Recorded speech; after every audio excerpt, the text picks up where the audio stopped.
बिस्मिल्लाहिर्रहमानिर्रहीम अस्सलाम वालेकुम। उम्मीद करना पे हैं भाई ठीक होंगे। अल्लाह पाक खुश रखे जिथे जिथे भी वसदे पे हो अपनी अपनावां च रखे मेरा मालक तुहाड़ियां जाए मुरादां अल्लाह पाक पूरियां करदा रहे। सवारी लै गया हाँ काफ़ी टाइम हो गया रोजाना ना बाकी लैके गया होया हाँ बच्चे नूं उत्थे डॉक्टर को चेक कराना होंदा फिर घंटा उत्थे बहना होंदा फिर वापसी आना होंदा आ गए सुबह मैं गया रहा नाश्ता वगैरह नहीं किया सुबह ही मिली आलू बुखारा आसमान शरबत बनाना होंदा तो वह शरबत वगैरह पी दा ठीक है। हूँ आकर रोटी खाधी है चाह भी उदो शरबत सवेरे पी लिया शाम वाह चाह भी वावा दिन बाद पीती है। मैं आसमान गया मैं कोई चाह बना के दें तो दुध का डब्बा मंगाया तो चाह बनाई है। यह सारी रूटीन सुबह शुरू हुई है। बाकी जाने बाहर बाजार जाने का प्रोग्राम मेरा यह हम 200-250 लिहाज सवारी को तो गुजारा अजकल का दौर च नहीं है।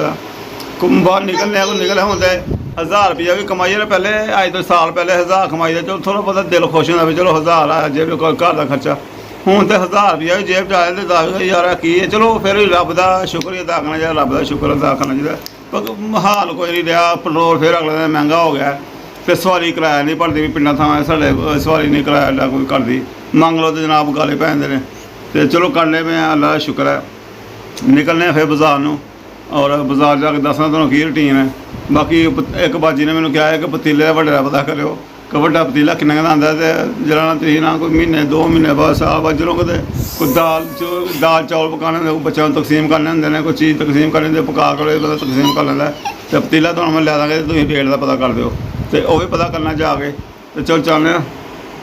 बाकी तुसीं की तुहाडी फरमाइश है हुण साढ़े यही रौला खान का ही रौला हुण भी यही गल ही खान कि चने पकाए से ना तो सालों में खत्म हो गया तो चने थोड़े सारे पे ने उबले चने पे ने अच्छा विच बच गए लिया दो आलू लिया नहीं हाँ जी विच बच गया हाँ जी बच गए ही अच्छा तो वही मैं कह रही मैं दही या आलू वगैरह तो हरिया मिर्चा टमाटर वगैरह चीज़ां लिया दो चाट बनाने असी ये तो सब्जी वाले काम बड़ा महंगा पैना महंगा तो पै जाना पे वो असी चाट बना के तो वही खावांगे दही लियाना तो टमाटर शमाटर लियाने ने हाँ जी टमाटर मिर्चा और खीरे शीरे जो चीज़ां होनियां बिच लिया दो तो दही भी कोई 100-150 आएगा हो गया रुपये 200-250 बन जानी है।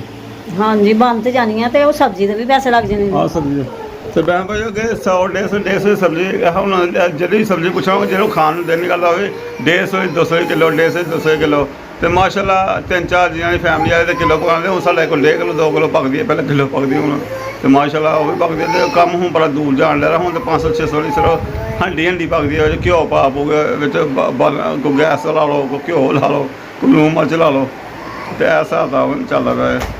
चावल भी बच्चे रोज़ ही मंगते ना भी चावल पका दो गर्मियों में चावल मंगते गर्मियों में चलो रोटी खाती जाती रोटी नहीं खाधी जाती वाकई तो कल है चावल मैं बनाए थे अज फिर बच्चे ना लै रहे कि चावल ही बना लो मम्मा रोटी नूं दिल नहीं करता रोटी ना पकाओ चलो ठीक है वेखने मैं कहना चौल ही पका लो चने वाले चलो वेखांगे शाम नूं जो है कुछ शाम वाले दोपहर जाने काम तो सुबह दी खाधी है नाश्ता ही किया है सुबह की खाती शाम की भी हाँ सुबह दी खा के हजे तो बस काम करने ही पे करके थोड़ा जिहा फर्क दे होने पे बैठने पे तो हुण खाण दा सोचने पे फिर शाम दा मास्टर को लिया नेर को नहीं दे वो ठंडी बोतल में ठंडी नहीं करेगा ये खाना जो रात में ਹੁੰਦਾ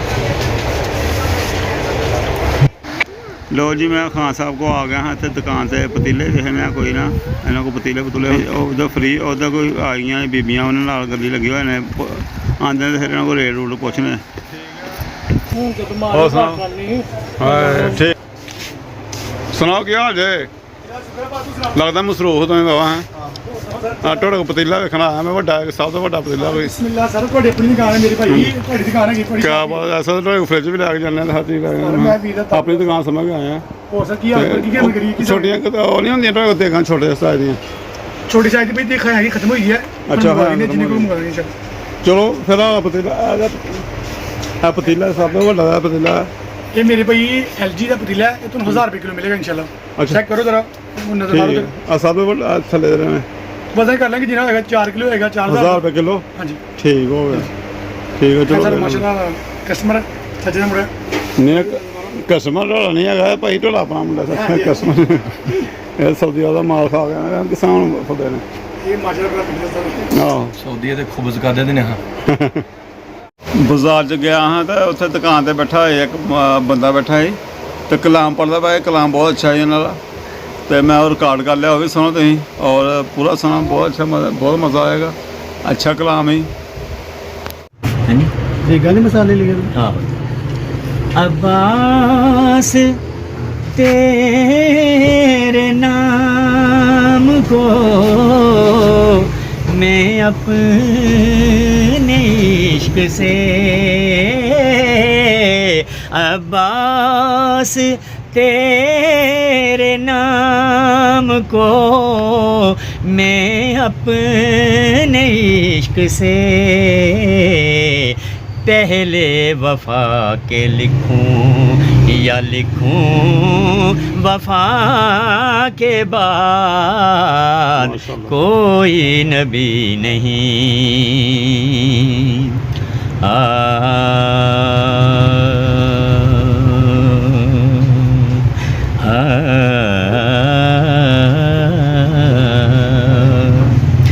शबीर कहे के भाई बुलाते रहे जिसे, शबीर कहे के भाई बुलाते रहे जिसे, हुर और क्या सवाल करे इस अता के बाद, हुर और क्या सवाल करे इस अता के बाद कोई नबी नहीं है। और दरबार शाम में कहा ज़ैनब ने सुन यजीद, दरबार शाम में कहा ज़ैनब ने सुन यजीद, डरते नहीं किसी से भी हम तो खुदा के बाद, डरते नहीं किसी से भी हम तो खुदा के बाद कोई नबी नहीं है। और ना है किसी के बेटे हुसैनो हसन से और ना है किसी के बेटे हुसैनो हसन से और ना फातिमा सिमा है कोई फातिमा के बाद, ना फातिमा सिमा है कोई फातिमा के बाद। हुसैन ने तीरों की छाँव में जैसी पड़ी हुसैन ने तीरों की छाँव में, ऐसी नमाज फिर ना हुई करबला के बाद, ऐसी नमाज फिर ना हुई करबला के बाद। शेरे खुदा नहीं है अली मुर्तज़ा के बाद। ਮਾਸ਼ਾਅੱਲਾ ਜੀ। ਕੋ ਆਇਆ ਨਾ ਉਹ ਅੰਬ ਪੁੱਛਣੇ ਅੰਬ ਕੋ ਸਾਲੇ ਵਾਲੇ ਆਂਦੇ ਆਲੇ ਹੈ ਨਾ ਕੋ ਬੱਚਿਆਂ ਲਈ ਖਾਣ ਲਈ ਬਾਬਾ ਦਾ ਹੋ ਗਿਆ ਮੈਨੂੰ ਕਹਿੰਦਾ ਵੀ ਲੈ ਕੇ ਉਹ ਹੁਣ ਐਂਡ ਹੋਣ ਡਿਆ ਤੇ ਜਨਾਬ ਇਹਨਾਂ ਕੋਲ ਲੈਣੇ ਆ ਇਹ ਕਾਲਾ ਚੋਸਾ ਲੱਗਾ ਰਿਹਾ ਕਿਉਂ ਪਾਇਆ ਨਾ ਇਹ ਕਾਲਾ ਚੋਸਾ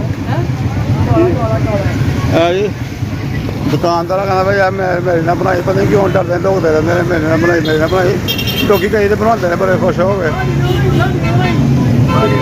ਲੋ ਜੀ ਨਹੀਂ ਬਣਾਉਂਦੇ ਨਾ ਬਣਾਉਣ, ਕਹਿੰਦੇ ਅਸੀਂ ਮੀਡੀਆ 'ਤੇ ਨਹੀਂ ਆਉਂਦੇ। ਮੈਂ ਠੀਕ ਹੈ ਨਾ ਉਹ ਕਹਿੰਦੇ ਹੋਰ ਮੀਡੀਆ ਆਪ ਵੀ ਤੁਹਾਨੂੰ ਫੜ ਲਏਗਾ। ਆਸਮਾਨ ਦੀ ਤਬੀਅਤ ਫਿਰ ਬਹੁਤ ਜ਼ਿਆਦਾ ਖਰਾਬ ਹੋਣ ਲਈ ਤੇ ਡਾਕਟਰ ਸਾਹਿਬ ਕੋਲ ਲੈ ਕੇ ਆਏ ਔਰ ਇੱਥੇ ਡਾਕਟਰ ਸਾਹਿਬ ਪੂਰੀ ਤਫਸੀਲ ਨਾਲ ਉਹਨਾਂ ਕੋਲ ਗੱਲਬਾਤ ਪੁੱਛਦੇ ਪਏ ਨੇ, ਪੂਰੀ ਤਫਸੀਲ ਨਾਲ। ਬਾਕੀ ਤੋਂ ਦੇਖਦੇ ਹਾਂ। ਚਾਹ ਵਗੈਰਾ ਰੰਡਾ ਹੁੰਦਾ ਉਹ ਖਾਂਦੇ ਨੇ ਉਹ ਵੀ। ਨਮਕ ਵਗੈਰਾ ਜਿਹੜਾ ਨਾ ਉਹ ਯੂਜ਼ ਕਰਦੇ ਹੋ ਆਪਣੀ ਡਾਈਟ ਵਿੱਚ? ਹਾਂਜੀ ਨਮਕ ਜ਼ਿਆਦਾ ਕਰਦੇ ਹੋ ਜਾਂ ਕਮ ਕਰਦੇ ਹੋ? ਤੇ ਸਹੀ ਹੈ, ਜ਼ਿਆਦਾ ਕੰਮ ਵੀ ਨਹੀਂ ਹੁੰਦਾ, ਸਹੀ ਦਰਮਿਆਨਾ ਨਹੀਂ ਹੁੰਦਾ। ਠੀਕ ਹੈ। ਹਾਂਜੀ। 3 ਟਾਈਮ ਖਾਣਾ ਖਾਂਦੇ ਹੋ? ਖਾਣਾ ਮੈਂ ਸੁਬਾਹ ਦਾ ਕਰਦਾ, ਸ਼ਾਮ ਨੂੰ ਖਾਂਦਾ ਠੀਕ ਹੈ। ਭੁੱਖ ਮਤਲਬ ਨਹੀਂ ਲੱਗਦੀ ਬਸ? ਨਹੀਂ ਲੱਗਦਾ। ਠੀਕ ਹੈ, ਬਿਲਕੁਲ ਭੁੱਖ ਨਹੀਂ ਲੱਗਦੀ। ਅੱਛਾ, ਇਹ ਹੈ ਨਾ ਕਿ ਜਿਹੜੇ ਮੈਂ ਤੁਹਾਨੂੰ ਦੱਸ ਰਿਹਾ ਉਹਦੇ ਅੰਦਰ ਨੂੰ ਇਹ ਹੁੰਦਾ ਕਿ ਆਇਓਡੀਨ ਦੀ ਜਿਹੜੀ ਕਮੀ ਹੋ ਜਾਂਦੀ ਹੈ। ਠੀਕ ਹੈ, ਆਇਓਡੀਨ ਦੀ ਕਮੀ ਹੋ ਜਾਂਦੀ ਹੈ। ਠੀਕ ਹੈ, ਉਹਦੇ ਵਾਸਤੇ ਆਇਓਡੀਨ ਜਿਹੜੀ ਹੈ ਨਾ ਉਹ ਜ਼ਰੂਰੀ ਹੁੰਦੀ ਹੈ। ਅਗਰ ਆਇਓਡੀਨ ਦੀ ਕਮੀ ਹੋ ਜਾਏ ਨਾ ਤਾਂ ਫਿਰ ਉਹ ਆਹਿਸਤਾ ਆਹਿਸਤਾ ਜਿਹੜਾ ਪਹਿਲਾਂ ਹੁੰਦਾ ਹੈ ਉਹ ਤਾਂ ਇਸਤੇਮਾਲ ਹੋ ਜਾਂਦਾ ਹੈ। ਠੀਕ ਹੈ ਨਾ, ਲੇਕਿਨ ਨਿਆਂ ਨਹੀਂ ਬਣਦਾ। ਠੀਕ ਹੈ, ਅਤੇ ਉਹਦੇ ਵਾਸਤੇ ਅਸੀਂ ਜਿਹੜਾ ਨਾ ਇਨਸ਼ਾਅੱਲਾ ਭਾਈ ਆ ਜਾਂਦੇ ਨੇ ਤੇ ਟੈਸਟ ਲੈ ਜਾਂਦੇ ਤੁਹਾਡਾ, ਅਤੇ ਇਨਸ਼ਾਅੱਲਾ ਫਿਰ ਉਹਦੇ ਮੁਤਾਬਿਕ ਹੀ ਜਿਹੜੀ ਦਵਾਈ ਸ਼ੁਰੂ ਕਰਾਂਗੇ। ਠੀਕ ਹੈ, ਕਿਉਂਕਿ ਮਤਲਬ ਇਸ ਤਰ੍ਹਾਂ ਮੈਦੇ ਦਾ ਇਹ ਕਿ ਖਾਂਦੇ ਰਹੋਗੇ ਉਹਦਾ ਫਾਇਦਾ ਕੋਈ ਨਹੀਂ। ਠੀਕ ਹੈ, ਕਿਉਂਕਿ ਸਿਰਫ ਮੈਦੇ ਦੀ ਇਹ ਤੁਹਾਨੂੰ ਸਿਰਫ ਮੈਦੇ ਦੀ ਅਲਾਮਤ ਨਹੀਂ ਹੈ। ਠੀਕ ਹੈ ਨਾ, ਇਹਦੇ ਨਾਲ ਉਹ ਗੁੱਸਾ ਵੀ ਆ ਜਾਂਦਾ ਹੈ ਵਿੱਚ ਸ਼ਾਮਲ ਹੋ ਜਾਂਦਾ ਹੈ। ਠੀਕ ਹੈ ਨਾ, ਅਤੇ ਇਹਦੇ ਵਾਸਤੇ ਇੱਕ ਪ੍ਰੋਪਰ ਡਾਇਗਨੋਸਿਸ ਕਰਨਾ ਫਿਰ ਉਸ ਤੋਂ ਬਾਅਦ ਵਿੱਚ। ਠੀਕ ਹੈ ਨਾ। ਅੱਛਾ, ਇਹ ਸਾਰੀ ਚੀਜ਼ਾਂ ਤੁਹਾਨੂੰ ਜਦੋਂ ਤੁਹਾਡਾ ਆਪਰੇਟ ਹੋਇਆ ਉਸ ਤੋਂ ਬਾਅਦ ਆਉਣੀ ਸ਼ੁਰੂ ਹੋਈਆਂ ਨੇ ਜਾਂ ਉਸ ਤੋਂ ਪਹਿਲਾਂ ਵੀ ਸੀ? ਉਸ ਤੋਂ ਪਹਿਲੇ ਵੀ ਸੀ। ਦਵਾਈ ਛੱਡਣੀ ਨਹੀਂ, ਖੁਦ ਨਹੀਂ ਛੱਡਣੀ। ਜਦੋਂ ਕੋਈ ਕਹੇਗਾ ਨਾ ਕਿ ਹੁਣ ਬਸ ਅੱਜ ਤੁਸੀਂ ਦਵਾਈ ਛੱਡ ਦੇਣੀ, ਹੁਣ ਨਹੀਂ ਖਾਣੀ, ਠੀਕ ਹੈ ਨਾ, ਫਿਰ ਤੁਹਾਨੂੰ ਛੱਡਣੀ ਹੈ। ਠੀਕ ਹੈ ਨਾ, ਬਾਕੀ ਇਹ ਹੈ ਕਿ ਬਾਕੀ ਅੱਲਾ ਲੋ ਡਾਕਟਰ ਸਾਹਿਬ ਕੋਲ ਆਏ ਤੇ ਜਦੋਂ ਅਸੀਂ 6-7 ਸਾਲ ਇੰਝ ਗੱਲ ਆਸਮਾਂ 5-6 ਸਾਲ ਹੋ ਗਿਆ। ਤਫਸੀਲ ਨਾਲ ਡਾਕਟਰ ਸਾਹਿਬ ਨੇ ਜਿਹੜੀਆਂ ਗੱਲਾਂ ਆਸਮਾਨ ਕੀਤੀਆਂ ਨੇ, ਪੁੱਛੀਆਂ ਨੇ ਮੈਨੂੰ ਆਉਣਾ, ਜਿਵੇਂ ਡਾਕਟਰ ਸਾਹਿਬ ਕੋਲ ਜਾਦੂ ਹੁੰਦਾ ਕੋਈ ਕਿ ਤੈਨੂੰ ਇਹ ਵੀ ਹੈ, ਤੈਨੂੰ ਇਹ ਵੀ, ਤੈਨੂੰ ਇੰਝ। ਇਹਨਾਂ ਦੇ ਸਿਆਲਕੋਟ ਤੱਕ ਗਏ ਆ, ਅਸੀਂ ਅੱਗੇ ਪਿੱਛੇ ਗਏ ਆ, ਬਸ ਕੋਈ ਸਮਝ ਨਹੀਂ ਆਈ। ਇਹਨਾਂ ਨੇ ਕੋਈ ਦਵਾਈ ਦੇਣ ਦੀ ਕੋਸ਼ਿਸ਼ ਨਾ ਕਿ ਦਵਾਈ ਨਹੀਂ ਦੇਈ, ਬਸ ਕੁਛ ਰਿਪੋਰਟਾਂ ਦੀਆਂ। ਉਸ ਤੋਂ ਬਾਅਦ ਜਿੱਥੇ ਵੀ ਗਏ ਉਹਨਾਂ ਨੇ ਪਹਿਲੇ ਇਹੀ ਕਿਹਾ ਕਿ ਦਵਾਈ ਹੈ, ਇਹ ਹਿਸਾਬ ਨਾਲ ਤੈਨੂੰ ਇਹ ਹੋ ਜਾਏਗਾ। ਡਾਕਟਰ ਤਾਰਕ ਜੀ ਸ਼ੁਕਰ ਦੇ ਉਹਨਾਂ ਕੋਲ ਵੀ, ਡਾਕਟਰ ਗਜ਼ਾਰ ਕੋਲ ਵੀ, ਨਾਰਵਾਲ ਵੀ, ਸਿਆਲਕੋਟ ਤੱਕ ਮੇਰੇ ਡਾਕਟਰ ਉਹ ਡਾਕਟਰ ਸਾਹਿਬ ਆ ਹਿਸਾਬ ਦਾ ਸਾਡਾ ਬੜੇ ਅਸੀਂ ਚੱਕਰ ਲਾਏ ਨੇ। ਡਾਕਟਰ ਜੀ ਹਾਂ ਸਿਖਾਇਆ ਤੇ ਹਾਂਜੀ। ਮੇਰਾ ਹੀ ਵਹਾਂ ਡਾਕਟਰ ਉਹਦੇ ਕੋਲ ਜਾਣਾ। ਨਾਰਵਾਲ ਨੂੰ ਪਤਾ, ਲੇਕਿਨ ਉਹਨਾਂ ਨੇ ਵੀ ਇਹੀ ਦੇਖਣਾ। ਠੀਕ ਹੈ ਨਾ, ਲੇਕਿਨ ਹਾਂਜੀ। ਇਹ ਹੈ ਕਿ ਉਹਨਾਂ ਦੀ ਜ਼ਰੂਰਤ ਨਹੀਂ ਪੈਂਦੀ ਇਨਸ਼ਾਅੱਲਾ। ਬਾਕੀ ਕਮਿੰਗ ਸਰ ਲੈਬਾਰਟਰੀ ਵਾਲੇ ਭਾਈ ਸਾਹਿਬ ਨੇ ਸੈਂਪਲ ਲੈ ਰਹੇ ਨੇ ਬਰੈਡ ਦਾ, ਲਾਹੌਰ ਭੇਜਣਾ। ਲਾਹੌਰ ਰਿਪੋਰਟਾਂ ਹੋ ਗਈਆਂ ਔਰ ਫਿਰ ਬਾਅਦ 'ਚ ਪਤਾ ਚੱਲੇਗਾ ਕੀ ਬਿਮਾਰੀ ਹੈ ਔਰ ਇਹ ਪੂਰੀ ਤਫਸੀਲ ਨਾਲ ਪਤਾ ਲੱਗੇਗਾ।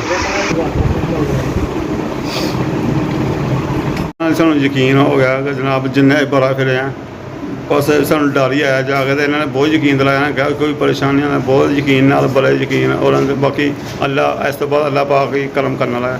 ਤੇ ਬੜੇ ਯਕੀਨ ਨਾਲ ਜਿਨ੍ਹਾਂ ਕੋਲ ਰਿਪੋਰਟ ਵੱਲੋਂ ਸਾਨੂੰ ਦੱਸਿਆ ਜਿਸ ਲੈਬ ਕੋਲੋਂ, ਉਹ ਲੈਬ ਵੀ ਬਹੁਤ ਅੱਛੀ ਹੈ। ਤੇ ਚਲੋ ਇਨਸ਼ਾਅੱਲਾ ਤਾਲਾ ਰੱਬ ਦੀ ਜ਼ਾਤ ਕਰਮ ਕਰੇ।